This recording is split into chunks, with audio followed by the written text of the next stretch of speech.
ये वाला सवाल देखिए, इसको हम बहुत आसान तरीके से करेंगे ताकि आप कम टाइम में पेपर में अच्छे से करो। यदि कोई विक्रेता किसी वस्तु का विक्रय मूल्य 400 से 380 तक कम कर देता है तो उसका नुकसान 2% बढ़ता है, वस्तु का लागत मूल्य क्या होगा। देखो यहाँ पे पहले वस्तु को बेचा इसने 400 रुपये की, उसके बाद इसने वस्तु का और कम मूल्य कर दिया, यानी कि SP2 380। देखो जब हम वस्तु को पहले से कम करते हैं तो हमें क्या होगा, नुकसान होगा। लेकिन इसने कहा उसका नुकसान 2% तक बढ़ता है, यानी कि पहले जब बेच रहा था तब भी नुकसान हो रहा था और दोबारा फिर जब उसने और मूल्य कम कर दिया तब भी उसको नुकसान हो रहा है।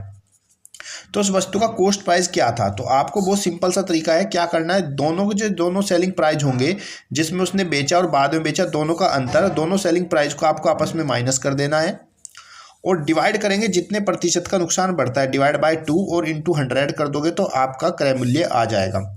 480 माइनस 380 बचेगा आपका 20, डिवाइड बाय 2 और इंटू में 100। सोल्व करेंगे तो आपका 10, 100,1000। तो इस वस्तु का क्रय मूल्य 1000 रुपये था। ऑप्शन नंबर ए आपका राइट आंसर।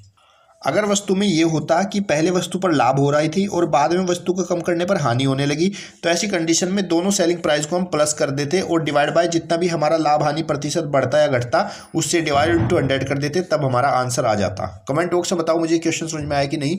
और आप नॉर्मली करते तो बहुत टाइम लगेगा, लेकिन ऐसे करोगे तो आपको बहुत जल्दी और राइट आंसर आएगा। कमेंट बॉक्स में बताओ समझ में आया कि नहीं।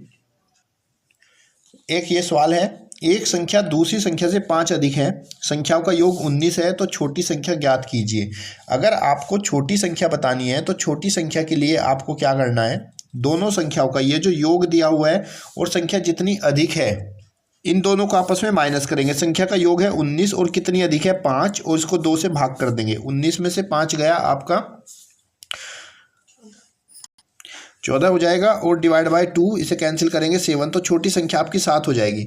अगर आपसे पूछा होता कि बड़ी संख्या बताओ तो बड़ी संख्या के लिए आपको क्या करना था, जो संख्याओं का योग दिया होता उसको और जितनी संख्या अधिक है उसको हम प्लस करते और 2 से डिवाइड कर देते तो आपकी बड़ी संख्या आ जाती। तो कमेंट बॉक्स में बताओ इसकी बड़ी संख्या कौन सी होगी।